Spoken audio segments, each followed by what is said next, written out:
हाँ, तो शुरू करते हैं। चलिए, आज का जो हमारा विषय है, कल तक हम लोगों ने पढ़ा था अंतर्राष्ट्रीय राजनीति का अध्ययन क्षेत्र, और हमें लगता है कि आपको कुछ जानकारी अच्छी उसमें प्राप्त हुई होगी। और क्योंकि जो बीए 6 सेमेस्टर 5th सेमेस्टर के बच्चे हैं, उनको शुरुआत यहीं से करनी है। अंतर्राष्ट्रीय राजनीति की परिभाषा, प्रकृति और क्षेत्र। तो आपने अंतर्राष्ट्रीय राजनीति को परिभाषित कर लिया, और अब अंतर्राष्ट्रीय राजनीति का क्षेत्र भी आपने कल पढ़ लिया। और आज हम अंतर्राष्ट्रीय राजनीति की प्रकृति की चर्चा करेंगे, नेचर ऑफ इंटरनेशनल पॉलिटिक्स। तो नेचर क्या है? थोड़ा सा संकेत हमने आप सबको दिया था कल कि स्वभाव का अर्थ होता है कि हम किसी भी ज्ञान की शाखा को किस रूप में देखते हैं। ये एक वैज्ञानिक विधा है, वैज्ञानिक अध्ययन है, एक स्वतंत्र अनुशासन है या एक स्वतंत्र अनुशासन नहीं है। तो अनुशासन के बारे में भी थोड़ी सी बात कर लिया जाए, क्योंकि आप लोगों के लिए ये शब्द नया होगा अभी। अनुशासन वास्तव में कोई भी ज्ञान की जो शाखा होती है वो अनुशासन के रूप में हमारे सामने आती है। और अनुशासन का अर्थ ये होता है कि उसका जो ज्ञान हो वो व्यवस्थित हो, उसका अध्ययन क्रमबद्ध हो, उसकी अपनी एक निश्चित विषय वस्तु हो और उसकी एक निश्चित अध्ययन की प्रविधि हो। जब किसी विषय की कोई निश्चित अध्ययन प्रविधि होती है, जब किसी विषय की निश्चित में कोई वैज्ञानिकता होती है, जब किसी अध्ययन की प्रामाणिकता की बात होती है, तो उस विषय का आवश्यक है कि वो विषय एक अनुशासन के रूप में डेवलप हो। दूसरे शब्दों में कह सकते हैं कि कोई भी विषय एक स्वतंत्र विषय के रूप में अस्तित्व में है या नहीं। इस चीज को समझने का प्रयास किया जाता है अंतर्राष्ट्रीय राजनीति की प्रकृति में, या किसी भी विषय की प्रकृति। जो भी सोशल साइंस है, हम जब समाज शास्त्र के बारे में आप पढ़ेंगे तो उसमें भी, पॉलिटिकल साइंस जब आपने शुरू में पढ़ा था तो उसमें भी आपने पढ़ा था राजनीति विज्ञान की प्रकृति। इसी तरह से दूसरे जो समाज विज्ञान उनकी प्रकृति है। तो कोई भी विषय एक स्वतंत्र विषय के रूप में विकसित होता है, और उसके जो निष्कर्ष होते हैं वो प्रामाणिक निष्कर्ष होते हैं, और उसमें वैज्ञानिकता होती है, उसमें प्रविधि का प्रयोग किया जाता है, तकनीकों का प्रयोग किया जाता है। उसका ज्ञान प्राप्त करने के लिए अलग अलग प्रकार की तकनीकों का जब प्रयोग करते हैं तो वो विषय अनुशासन बन जाता है। तो अंतर्राष्ट्रीय राजनीति एक स्वतंत्र अनुशासन है या नहीं, इसी चीज को अंतर्राष्ट्रीय राजनीति की प्रकृति के अंतर्गत हमें समझना है। दूसरे शब्दों में और सरल शब्दों में आपको बताएं तो अंतर्राष्ट्रीय राजनीति एक स्वतंत्र अनुशासन है। इसका अर्थ है कि अंतर्राष्ट्रीय राजनीति एक विज्ञान है, इसमें वैज्ञानिकता पाई जाती है, इसमें तर्क है, इसमें स्पष्टता है, इसमें विषय की निश्चितता है, इसमें कुछ निश्चित तकनीकों का प्रयोग किया जाता है, इसमें और सारी बातें होती हैं। तो अंतर्राष्ट्रीय राजनीति का जब विकास होना शुरू हुआ तो इस बात पर एक विमर्श था कि ये अंतर्राष्ट्रीय राजनीति एक स्वतंत्र अनुशासन या स्वतंत्र विषय है कि नहीं। इसके विषय में बहुत सारी चर्चाएं हुई, क्योंकि अगर हम देखें तो अंतर्राष्ट्रीय राजनीति का एक स्वतंत्र ज्ञान के रूप में अस्तित्व बहुत बाद में आया। और ऐसा इसलिए हुआ कि अंतर्राष्ट्रीय राजनीति के जो विद्वान थे या जो लोग अंतर्राष्ट्रीय राजनीति का अध्ययन करते थे, वो वास्तव में या तो इतिहासकार थे, या अंतर्राष्ट्रीय विधि से जुड़े हुए लोग थे, या डिप्लोमेटिक हिस्ट्री, राजनयिक इतिहास के लोग थे। शुरू में जिन लोगों ने अंतर्राष्ट्रीय राजनीति को एक अनुशासन के रूप में विकसित करने का प्रयास किया, वे सभी इतिहासकार थे, जिसमें खास तौर पे कुछ एक नाम है। आप जब बुक्स देखेंगे तो उन किताबों में भी उनका नाम है, कुछ नामों का हम उल्लेख करेंगे, जैसे अल्फ्रेड जिमर्न थे, और वेबस्टर थे, और इसके अलावा E.H. कार थे, P.A. रेनॉल्ड्स थे, लॉरेंस थे। तो ये सभी लोग वो लोग हैं जो अमेरिकन वैज्ञानिक हैं, अमेरिकन विषय विशेषज्ञ हैं, और ये सब के सब इतिहास के प्राध्यापक थे, और इतिहास के एक आनुषंगिक विषय के रूप में अंतर्राष्ट्रीय राजनीति को पढ़ाया जाता था। और खास तौर पे जैसा कि हम समझते हैं कि इतिहास क्या है, हमारे अतीत में घटी हुई घटनाओं का विश्लेषण करता है। तो इस तरह से अंतर्राष्ट्रीय राजनीति एक स्वतंत्र विज्ञान के रूप में विकसित नहीं हुआ, लेकिन बाद में परिस्थितियां बदली, परिस्थितियों में काफी परिवर्तन आया, और विद्वानों को ऐसा महसूस होने लगा कि अंतर्राष्ट्रीय राजनीति का एक स्वतंत्र विज्ञान होना चाहिए, अंतर्राष्ट्रीय राजनीति का एक स्वतंत्र विषय होना चाहिए, और इसके एक स्वतंत्र विभाग विश्वविद्यालय में होना चाहिए, और विश्वविद्यालयों में इनके अध्यापन की प्रक्रिया भी तय की जानी चाहिए। तो ये सारी बातें जब इन सब बातों पर बहस या विमर्श चलना शुरू हुआ तो अंतर्राष्ट्रीय जगत के जो विद्वान थे उन्होंने एक नए तरीके से अंतर्राष्ट्रीय राजनीति को समझने की कोशिश की। तो सबसे पहले हम लोग ये समझने का प्रयास करेंगे कि अंतर्राष्ट्रीय राजनीति का विकास अनुशासन के रूप में कैसे हुआ। तो ये पीपीटी के माध्यम से हम इसको समझते हैं। Evolution of international politics as an independent discipline, स्वतंत्र अनुशासन के रूप में अंतर्राष्ट्रीय राजनीति का विकास, जो हम लोग अभी चर्चा कर रहे थे कि बहुत बाद की घटना है, बहुत बाद में इसका विकास हुआ। तो सबसे पहले हम पॉल एम राइन्स का नाम लेते हैं। पॉल एम राइन्स जो है अमेरिका के विस्कॉन्सिन विश्वविद्यालय में ये प्राध्यापक थे और इन्होंने कुछ एक व्याख्यान दिया था अंतर्राष्ट्रीय राजनीति के संबंध में, और बाद में उन व्याख्यानों का संकलन एक पुस्तक के रूप में प्रकाशित हुआ। और उन्होंने पहली बार अंतर्राष्ट्रीय राजनीति के अध्ययन की आवश्यकता, अंतर्राष्ट्रीय राजनीति के अध्ययन के महत्व को उद्घाटित किया उस पुस्तक में। लेकिन बाद में फिर अंतर्राष्ट्रीय राजनीति का अध्ययन स्वतंत्र रूप से होना बंद हो गया और बाद में 1919 में वुडरो विल्सन चेयर की स्थापना हुई यूनिवर्सिटी ऑफ वेल्स में। वेल्स के विश्वविद्यालय में वुडरो विल्सन चेयर की स्थापना हुई। अब ये चेयर का मतलब आप समझ लो, सरल भाषा में आप कह सकते हो विभाग, यानी अंतर्राष्ट्रीय राजनीति का एक विभाग खुला। वेल्स यूनिवर्सिटी में 1919 में अंतर्राष्ट्रीय राजनीति का विभाग खुला और इसके पहले जो अध्यक्ष थे, विभागाध्यक्ष जिसको आप अपनी भाषा में कह सकते हैं, the first person to share this chair was, वो जो पहला व्यक्ति था इस चेयर को शेयर करने वाले, वो थे अल्फ्रेड जिमर्न। अल्फ्रेड जिमर्न खुद भी इतिहासकार थे और उन्होंने इस बात पर एक चिंता जाहिर की कि अंतर्राष्ट्रीय राजनीति को एक स्वतंत्र विषय के रूप में कैसे विकसित किया जाए। इनके बाद इसी चेयर को C.A. वेबस्टर ने जो है सुशोभित किया। C.A. वेबस्टर भी इतिहासकार थे, इतिहासविद थे और उन्होंने भी अंतर्राष्ट्रीय राजनीति में को इतिहास के रूप में, इतिहास के एक विषय, एक आनुषंगिक हिस्से के रूप में इसको पढ़ाना प्रारंभ किया।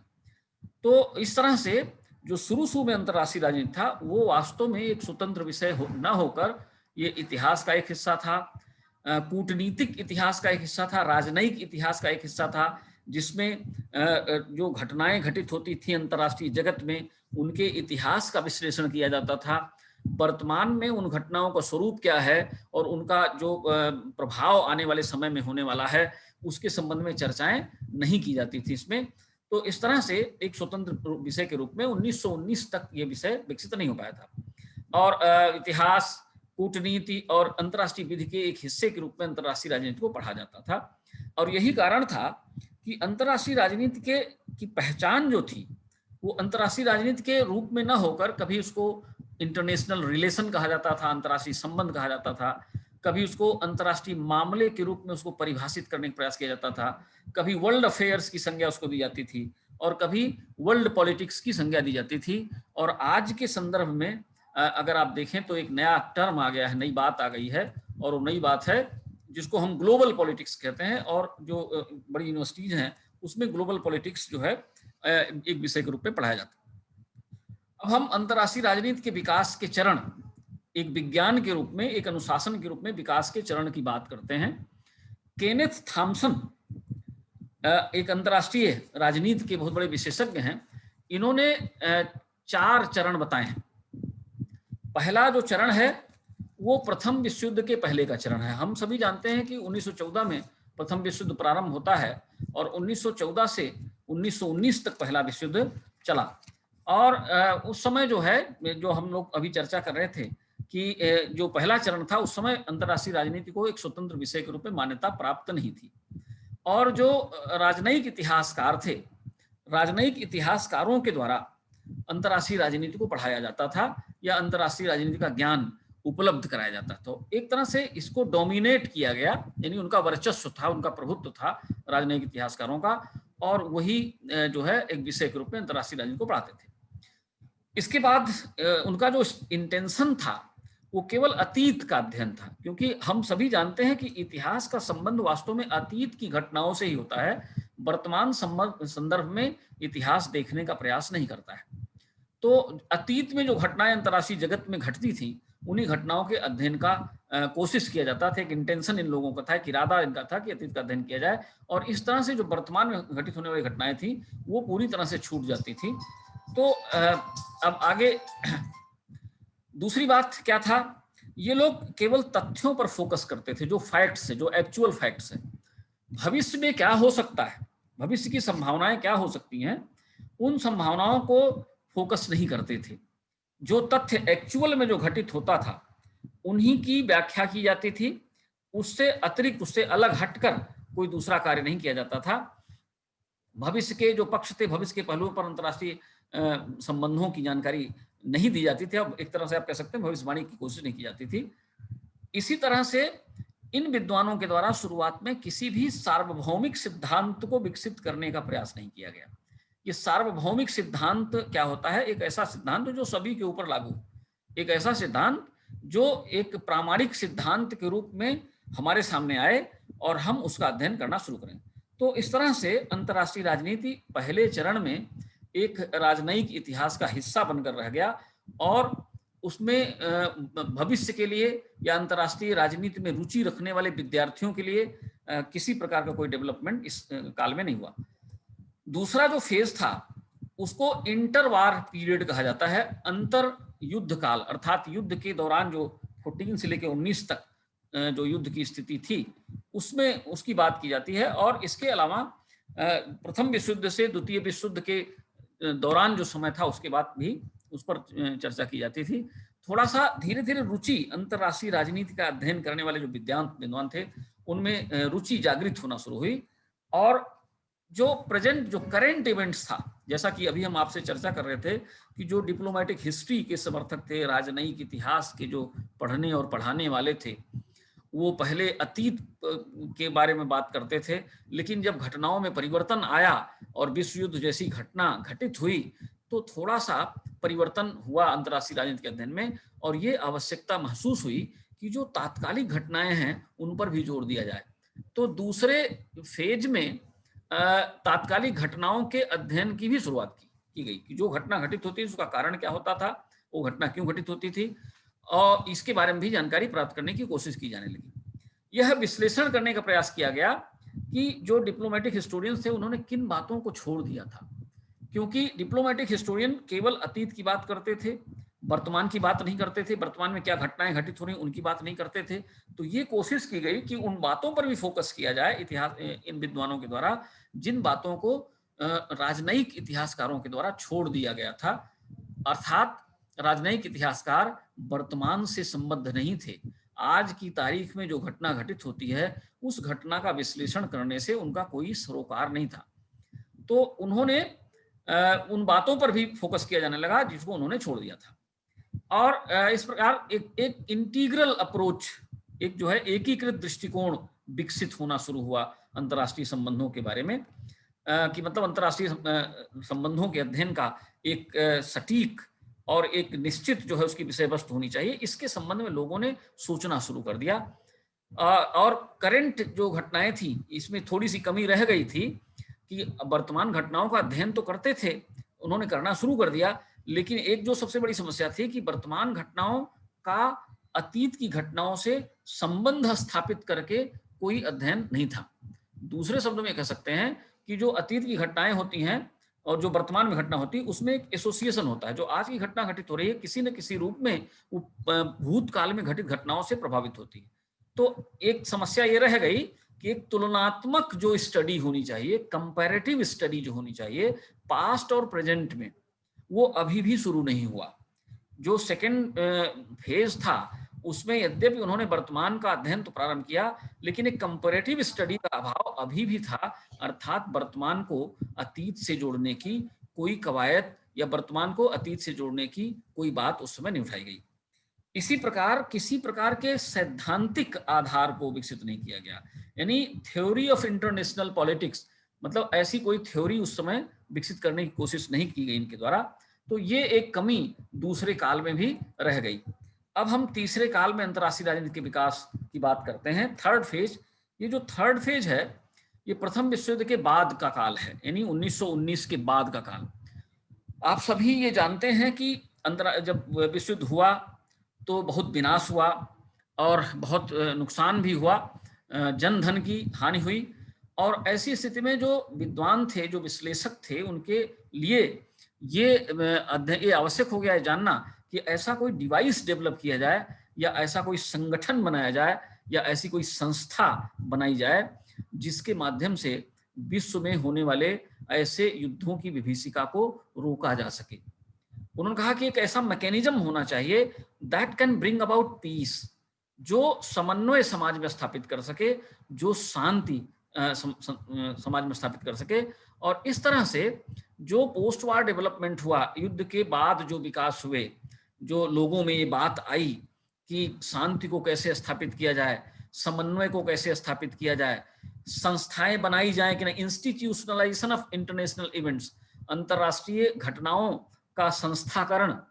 संस्थाकरण का मतलब था कि कोई ऐसी संस्था स्थापित की जाए विश्व स्तर पर जो इतना सक्षम हो, जो इतना मजबूत हो कि वो इस तरह की होने वाली घटनाओं को पहले से रोक सके या उसका कोई निदान प्रस्तुत कर सके।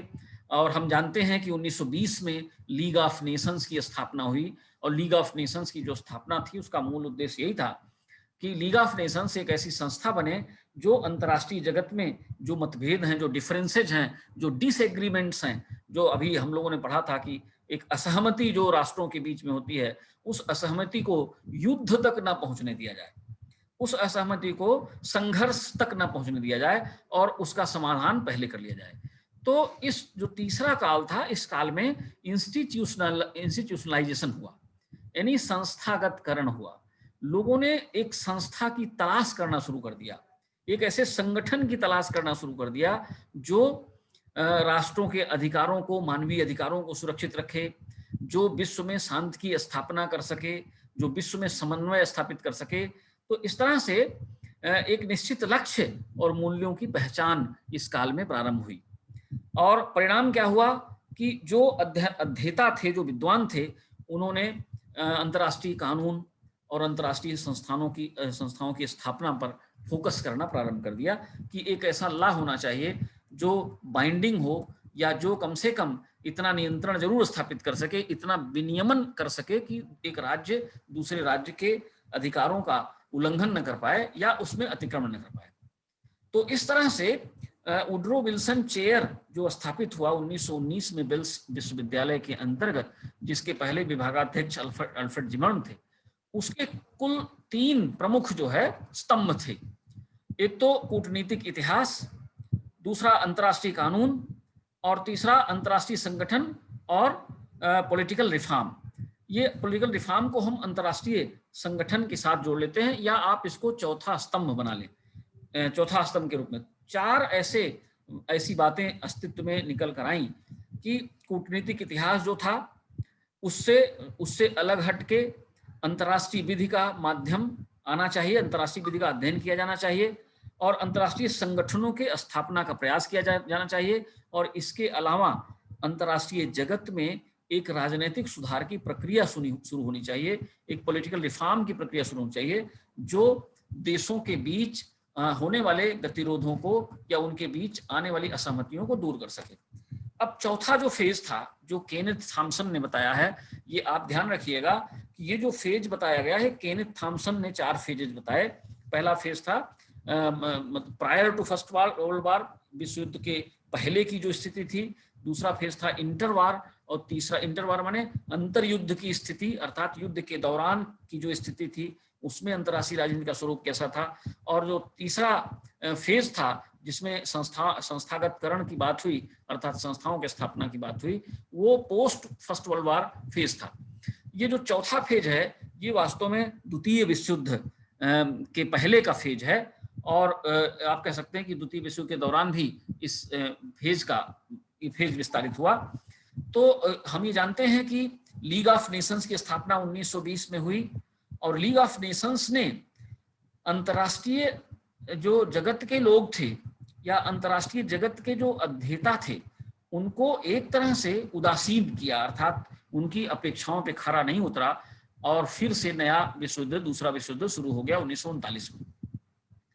अब एक सैद्धांतिक अनुसंधान का प्रयास किया जाने लगा कि कुछ थ्योरेटिकल एस्पेक्ट्स जो हैं डेवलप हों, और इसी दौरान आपको पता होना चाहिए कि कुछ सिद्धांत ऐसे विकसित हुए जिसमें खास तौर पे रियलिस्ट थ्योरी थी हंस मार्गनथाउ की। हंस मार्गनथाउ ने शक्ति का सिद्धांत विकसित किया। उन्होंने कहा रियलिज्म जो है ये शक्ति के सिद्धांत पे आप काम करता है, और जो इंटरनेशनल पॉलिटिक्स है, it is nothing accept the study of struggle for power. उन्होंने कहा कि जो अंतर्राष्ट्रीय राजनीति है वो वास्तव में कुछ नहीं है, ये केवल शक्ति और सत्ता के लिए संघर्ष की राजनीति है। तो इस तरह से थियोरेटिकल इन्वेस्टिगेशंस प्रारंभ हुए, अर्थात कुछ सिद्धांतों का विकास किया जाने लगा और अंतर्राष्ट्रीय राजनीति के अध्ययन के लिए कुछ नए दृष्टिकोणों की शुरुआत हुई। New approaches, balance of power, equilibrium theory, ये इस तरह के बहुत सारे अप्रोच उस समय डेवलप हुए, विकसित हुए और उनका अध्ययन किया जाने लगा। ये जो काल था बाइपोलरिज्म का काल था। आप सभी जानते हैं जब दूसरा विश्व युद्ध हुआ तो उसके पश्चात पूरी दुनिया दो हिस्से में बट गई, दो भागों में बट गई। एक जो हिस्सा था उसका प्रतिनिधित्व सोवियत यूनियन के द्वारा किया जाता था और दूसरा हिस्सा था उसका प्रतिनिधित्व अमेरिका के द्वारा किया जाता था। तो और इन दोनों के बीच में एक वैचारिक संघर्ष प्रारंभ हुआ। तो ये शीत युद्ध, अभी जब आगे आप चलेंगे तो आपके पाठ्यक्रम के अंतर्गत शीत युद्ध है, हम इसको विस्तार से इसके बारे में जानकारी प्राप्त करेंगे। तो शीत युद्ध की स्थिति पैदा हुई और इस शीत युद्ध की स्थिति ने अंतर्राष्ट्रीय राजनीति के विद्वानों को नए तरीके से सोचने को विवश किया। तो क्या कारण थे शीत युद्ध के? वास्तव में अगर देखा जाए तो एक तरह का ये वैचारिक युद्ध था, एक विचारधारा का युद्ध था और ये विचारधारा जो थी पूंजीवादी विचारधारा और साम्यवादी विचारधारा के बीच में संघर्ष था। और इस संघर्ष में जो पिसने वाले राष्ट्र थे वो या तो तृतीय विश्व के राष्ट्र थे या अविकसित या अल्प विकसित राष्ट्र थे। तो ये एक नई बात जो निकल कर आई चौथे चरण में, जिसने अंतर्राष्ट्रीय राजनीति में नए दृष्टिकोणों को विकास को एक गति प्रदान की। कॉलोनलिज्म, उपनिवेशवाद का पराभव भी लगभग हो रहा था पूरी दुनिया में, उपनिवेशवाद कमजोर हो रहा था। जितने भी औपनिवेशिक राष्ट्र थे वो धीरे धीरे आजाद हो रहे थे और वो भी उसमें भी जो है अंतर्राष्ट्रीय राजनीति को प्रासंगिक बनाने का काम किया और अंतर्राष्ट्रीय राजनीति के विकास में एक महत्वपूर्ण भूमिका निभाई। कॉलोनलिज्म आप सभी लोग जानते होंगे, उपनिवेशवाद की बड़े राष्ट्र जो हैं छोटे राष्ट्रों पर अपना अधिकार जमा लेते हैं और अपनी नीतियों के अनुसार उनका संचालन करना शुरू कर देते हैं, तो वो कॉलोनलिज्म होता है। एक तरह से गुलामी का प्रतीक है कॉलोनलिज्म। तो इस तरह से ये 4 चरण थे। इन 4 चरणों में अंतर्राष्ट्रीय राजनीति को एक साइंस के रूप में, एक अनुशासित विषय के रूप में, एक स्वतंत्र विषय के रूप में अंतर्राष्ट्रीय राजनीति को विकसित किए जाने के प्रयास प्रारंभ हुए। अब इसी के आधार पे हम जो है आगे के फेज बताते हैं। क्या चरण थे? अभी तो हमने केनेथ थॉमसन का चरण पढ़ा। तो पहले स्टेज को जो आधुनिक अध्येता हैं वो विकासवादी स्टेज कहते हैं, विकासवादी अवस्था कहते हैं, इवोल्यूशनरी स्टेज। जो वो स्टेज डिप्लोमेटिक हिस्ट्री से प्रभावित था, जिसके बारे में हम लोग बात कर चुके हैं, इसके बारे में पुनः चर्चा करने की आवश्यकता नहीं है। दूसरा जो स्टेज था ये कंटेम्परेरी इवेंट्स और आइडियलिज्म का स्टेज था, एक आदर्शवादी स्थिति का स्टेज था। और जो अंतर्राष्ट्रीय जगत के विद्वान थे वो ये सोच रहे थे कि अंतर्राष्ट्रीय जगत में शांति के माध्यम से समन्वय या सामंजस्य स्थापित किया जा सकता है, अर्थात एक आदर्श व्यवस्था कायम की जा सकती है। ये उनका विचार था। दूसरे स्टेज में जो राजनीति का स्वरूप, अंतर्राष्ट्रीय राजनीति का स्वरूप विकसित हुआ, तो फोकस ऑन कंटेम्परेरी इवेंट्स, उन्होंने समकालीन घटनाओं पर बल दिया और इसके साथ ही साथ एक आदर्श स्थिति की कल्पना शुरू किया कि अगर अंतर्राष्ट्रीय जगत के विद्वान आपस में प्रयास करें तो निश्चित रूप से एक शांतिमय विश्व की स्थापना हो सकती थी। दूसरी जो महत्वपूर्ण बात दूसरे स्टेज में थी, अंतर्राष्ट्रीय कानून और अंतर्राष्ट्रीय संगठनों के प्रति झुकाव, जिसके बारे में हमने अभी चर्चा किया कि लीग ऑफ नेशंस स्थापित हुआ और लीग ऑफ नेशंस एक अंतर्राष्ट्रीय संगठन के रूप में अस्तित्व में आया और इसका उद्देश्य यही था कि समन्वय और शांति की स्थापना हो पूरी दुनिया में। इसके अलावा एक और नई बात जो उभर के सामने आई वो था दुनिया को समझने की इच्छा। लोगों में जागृति पैदा हुई, जो अध्येता थे उनमें ये जागृति पैदा हुई कि they need to understand the world in its real perspective. दुनिया को उसके वास्तविक परिप्रेक्ष्य में, उसके वास्तविक संदर्भ में समझे जाने की जरूरत है। अंतर्राष्ट्रीय संबंधों को समझने की आवश्यकता है। ये एक बहुत महत्वपूर्ण चीज थी। तो एक तरह से आप कह सकते हैं कि जो दूसरा काल था वो एक आशावाद का काल था। लोगों के अंदर एक एक्सपेक्टेशन था। एक्सपेक्टेशन ये था कि अगर अंतर्राष्ट्रीय स्तर पर कुछ संस्थाओं का विकास होगा तो वो संस्थाएं विश्व में शांति की कायमी के लिए सफल होंगी। फिर और इसीलिए इसी के दौरान लीग ऑफ नेशंस का उदय 1920 में हुआ। हालांकि 1928 तक लीग ऑफ नेशंस की महत्ता खत्म हो गई और इसका औचित्य लगभग समाप्त हो गया, और ये अपने लक्ष्यों को पूरा नहीं कर पाया जिन लक्ष्यों को सोच के लीग ऑफ नेशंस की स्थापना की गई थी। और वो लक्ष्य ये था शांति की स्थापना, और शांति की स्थापना हो नहीं पाई क्योंकि 1939 में फिर से दूसरा विश्व युद्ध प्रारंभ हो गया। तीसरा फेज जो था वो राजनीतिक सुधार का फेज था। इसमें राष्ट्रसंघ और सामूहिक सुरक्षा प्रणाली विफल हो गई, अर्थात जो कंसेप्ट था कि ये जो है एक अच्छा ऐसा संगठन बनेगा जो विश्व में शांति की स्थापना कर पाएगा, वो काम ये नहीं कर पाया। जो सामूहिक सुरक्षा का तंत्र था, कलेक्टिव सिक्योरिटी का सिस्टम जो डेवलप किया गया था, वो सामूहिक सुरक्षा का तंत्र भी विफल हो गया। तो इस विफलता ने लोगों को फिर से नया सोचने के लिए बाध्य किया कि आगे इसके आगे की प्रक्रिया क्या होनी चाहिए। जो संस्थाएं हमने स्थापित की उन संस्थाओं ने अपने लक्ष्यों को पूरा नहीं किया, तो ऐसी स्थिति में इसके बाद की स्थिति क्या होनी चाहिए?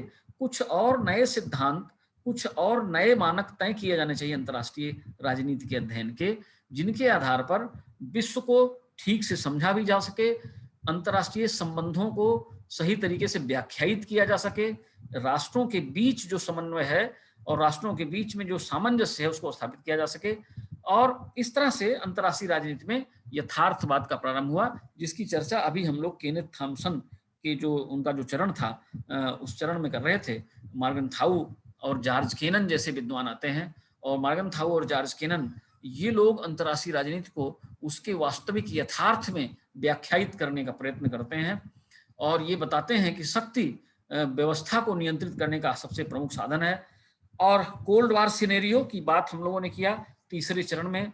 शीत युद्ध का भी काल था ये, क्योंकि जब दुनिया दो भागों में बट गई तो दोनों भागों में जो दोनों गुट थे उनके बीच में साम्यवाद और पूंजीवाद के बीच में एक वैचारिक वैमनस्य, एक वैचारिक विभेद पैदा हुआ, और उस विभेद ने भी अंतर्राष्ट्रीय जगत की स्थिति को थोड़ा सा अव्यवस्थित किया, हम कह सकते हैं, क्योंकि एक तनाव का वातावरण था जिसको ये एक तरह से साइकिक यानी मनोवैज्ञानिक प्रेशर, मनोवैज्ञानिक दबाव राष्ट्रों में पड़ रहा था, और उनको ये समझ में नहीं आ रहा था कि वो किस खेमे में जाएं, पूंजीवाद की तरफ जाएं या साम्यवाद की तरफ जाएं। तो इसलिए नए सिद्धांत की विकास की आवश्यकता समझ में आई। और चौथा चरण जो था वो द्वितीय विश्व युद्ध के पश्चात का चरण था। 1945 में दूसरा विश्व युद्ध समाप्त होता है और उसमें संयुक्त राष्ट्र संघ जैसी संस्था अस्तित्व में आती है। इसके साथ ही साथ एक बड़ी महत्वपूर्ण बात जो नकारात्मक, हमको नकारात्मक कह सकते हैं, कॉलोनिज्म तो समाप्त हो गया और नए नए संप्रभु पूर्ण प्रभुता संपन्न राज्यों का उदय हुआ। बहुत सारे देश आजाद हो गए, लगभग 50 देशों ने अपना कॉमनवेल्थ बनाया। ब्रिटिश सत्ता के अधीन जो राष्ट्र थे, 51 राष्ट्र थे, उन्होंने कॉमनवेल्थ ऑफ नेशंस बनाया। तो कॉलोनिज्म समाप्त हुआ, राज्यों को स्वतंत्रता प्राप्त हुई, लेकिन जो शीत युद्ध की विभीषिका थी वो अभी भी दुनिया में उसी तरह से मौजूद थी, और उसका जो नकारात्मक प्रभाव पड़ा वो नकारात्मक प्रभाव था शस्त्र प्रतिस्पर्धा। पूरी दुनिया में एक हथियारों की दौड़ शुरू हो गई, और ऐसा कहा जाता है कि 1945 में जो परमाणु बम अमेरिका ने विकसित किया और जो जिसका उपयोग उसने हिरोशिमा और नागासाकी पर किया, उसने जो है शस्त्र प्रतिस्पर्धा को बढ़ावा दिया। और इस शस्त्र प्रतिस्पर्धा में भाग लेने वाला सबसे पहले सोवियत रूस था, जो आज की तारीख में रूस है, पहले सोवियत संघ हुआ करता था। तो उसने जो है शस्त्र प्रतिस्पर्धा को बढ़ावा दिया, और एक तरह से धीरे धीरे जो महाशक्तियां थीं वो सब के सब शस्त्र प्रतिस्पर्धा में जुट गईं, और बहुत सारे हथियार उन्होंने इकट्ठा करना प्रारंभ कर दिया। द्विध्रुवीयता की बात हम लोगों ने किया कि दो ध्रुवों में बट गई, और दो ध्रुवों के बटने के पश्चात शीत युद्ध प्रारंभ हुआ। कुछ नई चीजें भी इस दौरान, द्वितीय विश्व युद्ध के दौरान भी सामने आई, और खासतौर पर जैसे गुट निरपेक्ष आंदोलन एक नए आंदोलन के रूप में विकसित हुआ। और ये आंदोलन जो था ये वास्तव में उन पददलित राष्ट्रों का आंदोलन था, या हम कह सकते हैं कि जो तृतीय विश्व के राष्ट्र थे उनका आंदोलन था, जो आपस में संगठित होकर एक नई प्रक्रिया का प्रारंभ करना चाहते थे। हालांकि गुट निरपेक्ष आंदोलन के समर्थक कभी भी ये नहीं कहते हैं कि ये तीसरे गुट का आंदोलन है। भाई दो गुट तो थे, बाइपोलरिज्म तो था, ये ट्राइपोलरिज्म की स्थिति नहीं थी। ये इनका अलग दृष्टिकोण था, और ये क्षेत्रीय आधार पर जो छोटे छोटे कमजोर राष्ट्र थे उनको लेकर आगे चलते थे। दो तरह का अप्रोच विकसित हुआ। एक तो unit oriented approach. Unit oriented approach का मतलब हुआ कि प्रत्येक राष्ट्र अपने आप में महत्वपूर्ण है, प्रत्येक राष्ट्र की स्वतंत्रता और उसकी संप्रभुता अपने आप में महत्वपूर्ण है। तो और उसके अधिकारों का संरक्षण किया जाना चाहिए। ये यूनिट ओरिएंटेड अप्रोच था। और दूसरा अप्रोच था बिहेवियरल अप्रोच, जिसको हमने जिसको शक्ति के दृष्टिकोण के रूप में परिभाषित किया जाता है। अब हम ये देखते हैं कि क्या एक स्वतंत्र अनुशासन है। एक स्वतंत्र अनुशासन होने के लिए जरूरत किस चीज की है? अभी तक जो हमने पढ़ा वो हमने ये कोशिश की जानने की कि अंतर्राष्ट्रीय राजनीति का विकास कैसे हुआ, डेवलपमेंट कैसे हुआ, ये अनुशासन के रूप में विकसित होना कैसे प्रारंभ किया। तो आप ये जानते हैं कि जो प्रथम चरण था वो इवोल्यूशनरी चरण था, विकासवादी चरण था, जिसमें इसका कोई स्वतंत्र विज्ञान या स्वतंत्र अनुशासन तैयार नहीं हो पाया। दूसरा जो चरण था वो संस्थागत संस्थाओं के विकास का चरण था, और वहां पर भी अंतर्राष्ट्रीय राजनीति के लिए कोई विशेष विषय वस्तु, कोई ऐसी एक्यूरेट यानी सटीक अध्ययन सामग्री उसके पास नहीं थी। तो एक स्वतंत्र अनुशासन के रूप में किसी भी विषय को विकसित होने के लिए चार महत्वपूर्ण जरूरतें हैं। एक तो निश्चित अध्ययन सामग्री होना चाहिए। हमारी जो हमारा ये अंतर्राष्ट्रीय राजनीति जो उस समय था, ये मूलतः कई विषयों से जुड़ा हुआ था, और इसकी जो सामग्री थी ये कई विषयों से उधार ली गई सामग्री थी, और उसके आधार पर अंतर्राष्ट्रीय राजनीति समृद्ध हो रही थी धीरे धीरे। लेकिन जो विशेषज्ञ थे, जो विद्वान थे, उनकी ये कोशिश थी कि कुछ ऐसा इवॉल्व किया जाए, कुछ ऐसा डेवलप किया जाए जो अंतर्राष्ट्रीय राजनीति की अपनी निजी या अपनी निश्चित अध्ययन सामग्री के रूप में विकसित हो। इसके अलावा इंडिपेंडेंट नॉलेज और मेथोडोलॉजी की जरूरत होती है। अगर किसी विषय को एक स्वतंत्र विषय के रूप में विकसित होना चाहिए तो उसकी एक विशेष अध्ययन पद्धति होनी चाहिए, एक मेथड होना चाहिए, एक तरीका होना चाहिए कि हम किस तरीके का प्रयोग करें और ज्ञान प्राप्ति का साधन हमारा क्या हो।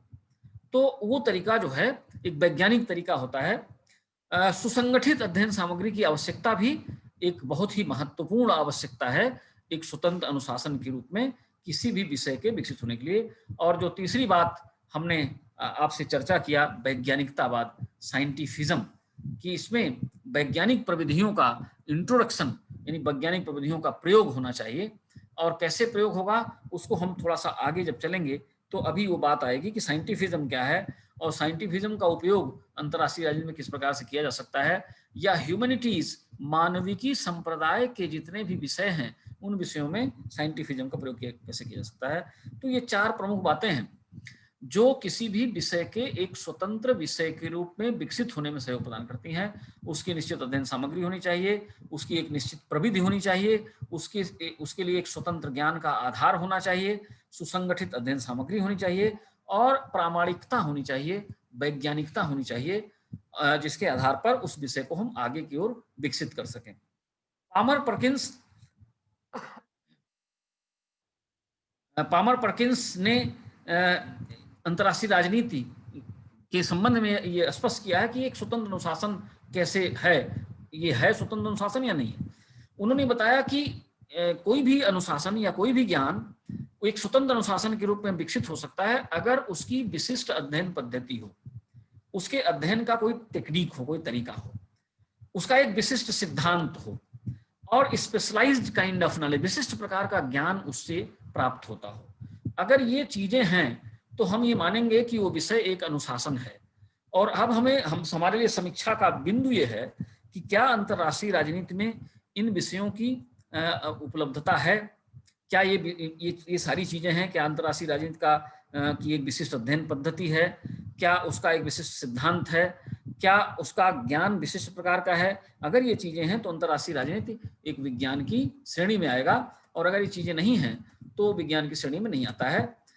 अल्फ्रेड जिमर ने ये कहा कि ये एक स्वतंत्र अनुशासन नहीं है, और उनका कहना भी स्वाभाविक था। हमने जैसा कि कहा कि अल्फ्रेड जिमर खुद इतिहास के विद्वान थे और उनको प्रथम चेयर को सुशोभित करने का, अंतर्राष्ट्रीय राजनीति का जो प्रथम विभाग वेल्स के विश्वविद्यालय में खुला उसको सुशोभित करने का उनको अवसर मिला, और वो इस स्थिति में थे कि डेवलप कैसे किया जाए, अंतर्राष्ट्रीय राजनीति का स्वतंत्र अनुशासन कैसे विकसित किया गया।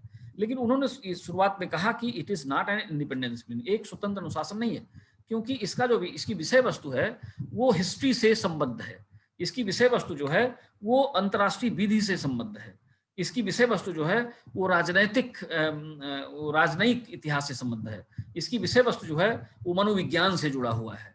तो ऐसी स्थिति में इसके स्वतंत्र अनुशासन के रूप में इसको परिभाषित नहीं किया जा सकता। और उन्होंने कहा कि इसका कोई निश्चित अध्ययन सामग्री भी नहीं है और ये कई विषयों का समूह है, मैनी सब्जेक्ट्स जो है कई सब्जेक्ट्स में इन्वॉल्व होते हैं और कई विषयों को मिलाकर एक विषय बनाया जा सकता है। तो अल्फ्रेड जिमर्न के सामने समस्या क्या थी कि इसको, क्योंकि उनको एक दायित्व तो सौंपा गया था और उनके लिए उनका दायित्व ये था कि वो अंतर्राष्ट्रीय राजनीति के एक स्वतंत्र विज्ञान का विकास करें, एक स्वतंत्र अनुशासन का विकास करें। तो एक समस्या क्या थी?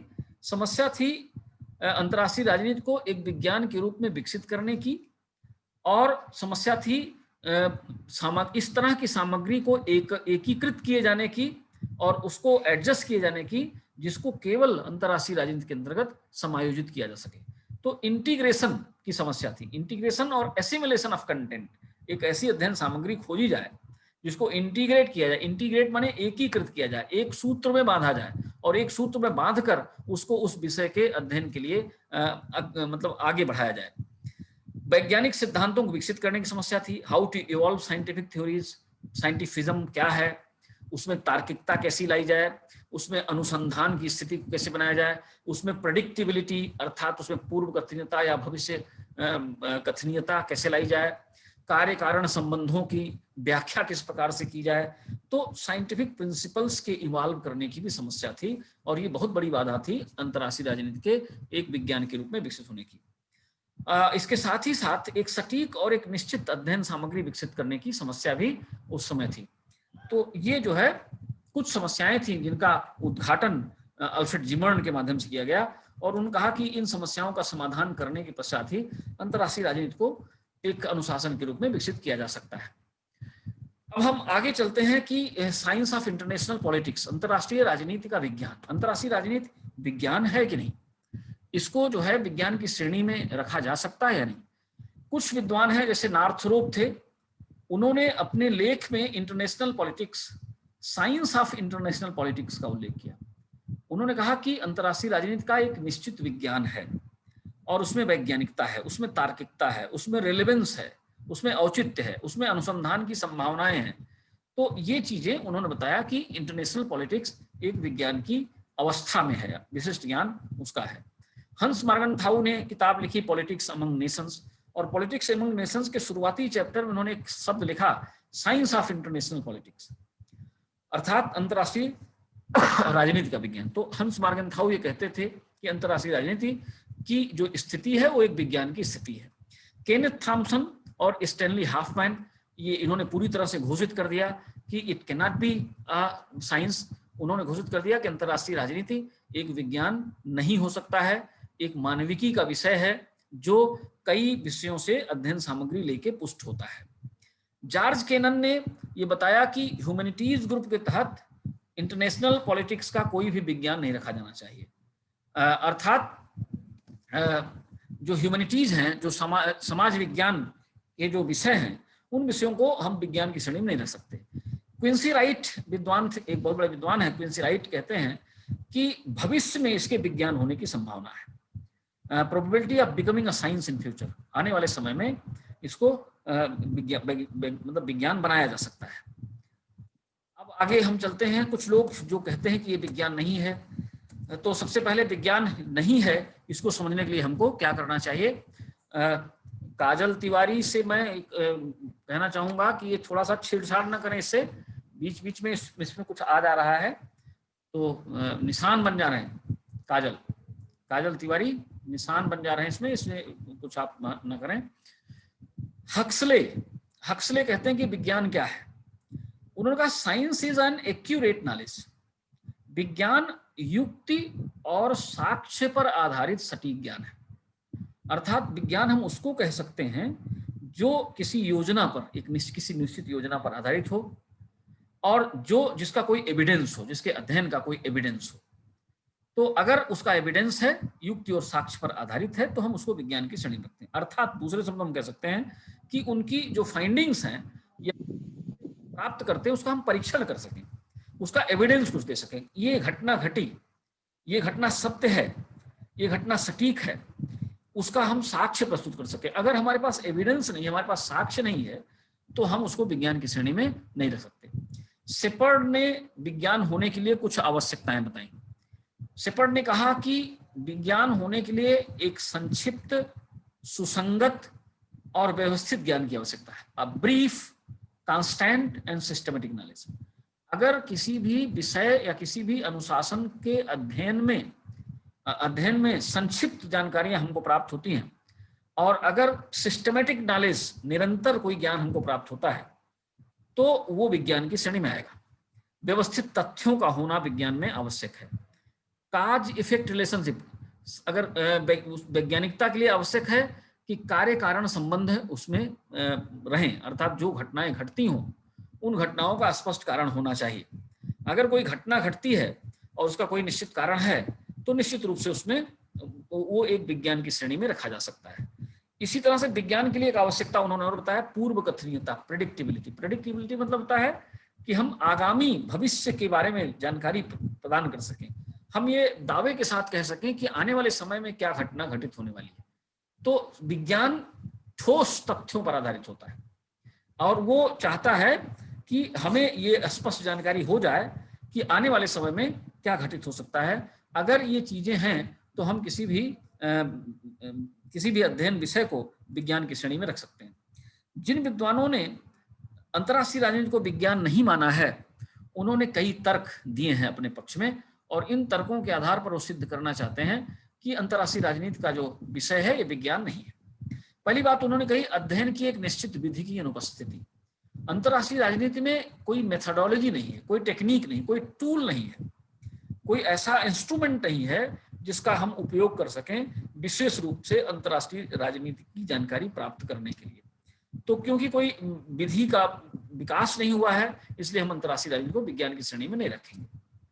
इसी तरह से सामान्यीकरण के लिए सार्वभौमिक सिद्धांतों की अनुपस्थिति है, यानी ऐसा कोई सिद्धांत अंतर्राष्ट्रीय राजनीति में नहीं हो है जिसको सभी लोग स्वीकार करते हो। जैसे युद्ध के कारण क्या है, युद्ध क्यों होते हैं, या असहमति राज्यों के बीच में क्यों बनती है, शांति के मार्ग में समस्याएं क्यों आती हैं। तो ये तमाम ऐसे प्रश्न हैं जिन प्रश्नों के लिए कोई सार्वभौमिक सिद्धांत नहीं, कोई सर्वमान्य सिद्धांत नहीं, ऐसी कोई बात नहीं है कि हम कह सकें कि ये चीज है और इस कारण से जो है मतलब ये चीज है जिसको हम निष्कर्ष के रूप में स्वीकार कर सकते हैं और हर परिवेश में इसको लागू कर सकते हैं। इस तरह कोई सिस्टम अंतर्राष्ट्रीय राजनीति नहीं है, और किसी भी सामाजिक विज्ञान में इस तरह का सिस्टम नहीं प्राप्त होता है। दूसरी बात उन्होंने ये बताया कि it is not a result of continuous development, अर्थात अंतर्राष्ट्रीय राजनीति एक स्वतंत्र रूप से विकसित प्रक्रिया का परिणाम नहीं है। ये धीरे धीरे इसका विकास तो हुआ, ग्रोथ तो हुआ, लेकिन ये किसी दूसरे विषय से निकाल के इसकी अंतर्वस्तु को, इसकी विषय वस्तु को लाया गया, इसलिए इसको हम वैज्ञानिक श्रेणी में नहीं रखते हैं। इसी तरह से और कहा गया कि पूर्व कथनीयता का अभाव है इसमें, अर्थात हम किसी भी घटना के संबंध में पहले से कोई अनुमान नहीं लगा सकते कि अब जो है भारत और चीन के बीच में संघर्ष की स्थिति बनेगी, या भारत और चीन के बीच में शांति की स्थिति बनेगी, या हम भारत और पाकिस्तान के बीच में सामंजस्य की स्थिति कब बनेगी, इसके बारे में कोई भविष्यवाणी नहीं कर सकते। तो ये कुछ ऐसी चीजें हैं, इसमें पूर्व कथनीयता नहीं होती है। और दूसरी बात यह है कि अंतर्राष्ट्रीय राजनीति में हम वैज्ञानिक विधियों का अनुप्रयोग नहीं कर सकते, इसलिए इन विद्वानों ने कहा कि अंतर्राष्ट्रीय राजनीति एक विज्ञान नहीं है। अब कुछ ऐसे लोग हैं जिन्होंने अंतर्राष्ट्रीय राजनीति को विज्ञान की श्रेणी में रखा, खास तौर पे मॉर्गनथाउ को हमने अभी आपसे बताया कि इन्होंने अपने पुस्तक पॉलिटिक्स अमंग नेशंस में लिखा है साइंस ऑफ इंटरनेशनल पॉलिटिक्स। इन्होंने ये उद्घाटित किया है कि it is a science of international politics, ये अंतर्राष्ट्रीय राजनीति का विज्ञान। उन्होंने कहा कि इसमें दो उद्देश्य मुख्य रूप से दिखाई पड़ते हैं अंतर्राष्ट्रीय राजनीति, और इस कारण से अंतर्राष्ट्रीय राजनीति को विज्ञान की श्रेणी में रखा जा सकता है। और वो दो उद्देश्य क्या है? अंतर्राष्ट्रीय राजनीति में उन समूहों का अध्ययन किया जाता है, उन लोगों को समझने का प्रश्न किया जाता है जो राष्ट्रों के मध्य आपसी संबंधों को विनियमित करते हैं, यानी जो नियंत्रित करते हैं, who control the relations between the states. तो ये जो है एक राष्ट्र दूसरे राष्ट्र के बीच संबंध कैसे स्थापित करेगा, और उनके बीच में अगर किसी प्रकार का गतिरोध आता है तो उसके सामंजस्य की व्यवस्था क्या होगी, उसको समझने के लिए जिनका हम अध्ययन करते हैं, जिन लोगों को समझने की कोशिश करते हैं, वो मतलब वैज्ञानिकता की स्थिति में होती है। इसके अलावा अंतर्राष्ट्रीय राजनीति में हम उन तकनीकों को भी समझते हैं जिसके माध्यम से हम अनुमान लगाते हैं कि शक्ति दूसरे के हितों को कैसे प्रभावित करती है। पावर एक रेगुलेटरी, आप कह सकते हैं विनियामक उपाय है कि अगर शांति की स्थिति न बन रही हो तो हम शक्ति का प्रयोग करें, शांति की स्थिति न बन रही हो तो हम इन्फ्लुएंस का प्रयोग करें, प्रभाव का प्रयोग करें, शांति की स्थिति न बन रही हो तो हम सत्ता का प्रयोग करें। तो ये दो ऐसे मुद्दे थे जिनके आधार पर मार्गेनथाउ कहते हैं कि international politics it is a science, या there is a science of international politics. इसलिए उन्होंने कहा कि एक विज्ञान है जो अंतर्राष्ट्रीय राजनीति का विज्ञान है, क्योंकि इसमें भी वैज्ञानिक तकनीकों का उपयोग सीमित स्तर पर हम करने की कोशिश करते हैं। ग्रेसन किर्क ने कुछ बातें बताई और उन्होंने ये समझाने की कोशिश की, ये बताने की कोशिश की कि अंतर्राष्ट्रीय राजनीति किस तरह से एक विज्ञान है। उन्होंने कहा बेस्ड ऑन इन्वेस्टिगेशन, पहली बात तो उन्होंने कहा कि इसके बहुत से ऐसे तत्व हैं जो अनुसंधान पर आधारित हैं, ये जो खोज पर आधारित है। ये निश्चित है कि जो तरीका या जो अनुसंधान का तरीका नेचुरल साइंसेज में होता है, प्राकृतिक विज्ञानों के अंतर्गत होता है, उस तरह का अनुसंधान हम किसी भी ह्यूमैनिटी या किसी भी सोशल साइंस के अंतर्गत नहीं कर सकते, लेकिन हम इसमें अनुमान लगा सकते हैं। तो हम कुछ अनुसंधान पर आधारित है, जैसे शांति को कैसे कायम किया जा सकता है, विश्व में शांति की स्थापना कैसे की जा सकती है, तो इसके आधार पर हम अनुसंधान करते हैं, अनुसंधान होता है। प्रयोग पर आधारित, इसमें प्रयोग की सीमित स्तर पर प्रयोग की संभावना है। हम जानते हैं कि लीग ऑफ नेशंस की स्थापना हुई, वो असफल हुआ, यूनाइटेड नेशंस की स्थापना हुई, वो एक तरह से सफल हुआ, वो आज तक भी जीवित है। इसके अलावा संयुक्त राष्ट्र संघ के बहुत सारे जो अंग बने, उन अंगों ने अपना कार्य बखूबी निर्वाह किया है। सिक्योरिटी काउंसिल है, उसने विश्व स्तर पर बहुत सारे राष्ट्रों में उन्होंने शांति अभियानों को सफलतापूर्वक चलाया है। तो ये जो कानून बनते हैं, ये जो नियम बनते हैं, ये संगठन बनते हैं, ये वास्तव में एक तरह के प्रयोग होते हैं। जब ये देखा जाता है कि ये प्रयोग सफल हो रहे हैं तो उनका विस्तार किया जाता है। बहुत सारे क्षेत्रीय संगठन हुए, अस्तित्व में आए। अंतर्राष्ट्रीय जगत में राज्यों के बीच आर्थिक आदान प्रदान, वैचारिक आदान प्रदान बहुत व्यापक, उसने बहुत व्यापक रूप धारण किया। और आज की तारीख में 21वीं सदी में अगर हम देखें तो पूरी दुनिया ग्लोबल विलेज है। तो ये जो नियम बनता है, जो संगठन अस्तित्व में आते हैं, ये सारे के सारे संगठन एक तरह से प्रयोग के रूप में हमारे सामने आते हैं। तो ग्रेसन किर्क कहते हैं कि अंतर्राष्ट्रीय राजनीति में प्रयोग की गुंजाइश है, इसलिए अंतर्राष्ट्रीय राजनीति को विज्ञान की श्रेणी में रखा जाना चाहिए। दूसरी चीज क्या है? प्रेडिक्टिबिलिटी है। हम भविष्यवाणी भी इसमें कर सकते हैं, सीमित क्षेत्र में भविष्यवाणियां कर सकते हैं। जैसे भविष्यवाणियां कर सकते हैं कि इन्फ्लुएंस एंड पावर, शक्ति और प्रभाव, ये दोनों राष्ट्रों के मध्य असहमति को दूर करने के सबसे बड़े साधन है। या डिप्लोमेसी, कूटनीति, राजनय एक महत्वपूर्ण साधन है जिसके माध्यम से राष्ट्रों के बीच असहमति को दूर किया जा सकता है। इसके अलावा ग्रेसन किर्क ने भी कहा कि it is a separate branch of knowledge, ये ज्ञान की एक अलग शाखा है। अब आज के दिनांक में ये ज्ञान की अलग शाखा के रूप में विकसित हो चुका है। बहुत सारे सिद्धांत आ चुके हैं, उन सिद्धांतों का अध्ययन किया जा रहा है और उन सिद्धांतों का उपयोग भी, उन सिद्धांतों के आधार पर प्रयोग भी अंतर्राष्ट्रीय राजनीति में किया जा रहा है। इसके अलावा कुछ सार्वभौमिक सिद्धांत भी विकसित हो गए हैं। हम ये कह सकते हैं कि एक यूनिवर्सल ऑर्गेनाइजेशन के रूप में संयुक्त राष्ट्र संघ को हम जानते हैं। तो इस तरह से कुछ विद्वान इसको विज्ञान कहते हैं और कुछ विद्वान इसको विज्ञान की श्रेणी में नहीं रखते हैं। तो ये आपका आज का व्याख्यान था। आज जो है हमने आपको बताने की कोशिश की कि अनुशासन क्या है, स्वतंत्र अनुशासन की आवश्यकता क्यों होती है, अंतर्राष्ट्रीय राजनीति स्वतंत्र अनुशासन के रूप में किस प्रकार से विकसित हुआ और कौन कौन से इसके चरण थे, और अंतर्राष्ट्रीय राजनीति एक विज्ञान है अथवा नहीं। तो ये आज का व्याख्यान था और हम चाहेंगे कि अगर आपके मन में कोई शंका हो तो वो शंका आप लोग रखें। सवाल अगर कोई आता है तो सवाल करें, उस सवाल का जवाब हम यहाँ पर देने की कोशिश करते हैं। स्क्रीन शेयर को हम खत्म करते हैं। चलिए, कोई क्वेश्चन है किसी की तरफ से? कोई क्वेश्चन? रूबी पटेल हैं क्या? Yes sir. रूबी पटेल हैं? Yes sir. बताइए, कोई प्रश्न है आपका? नहीं सर। सब समझ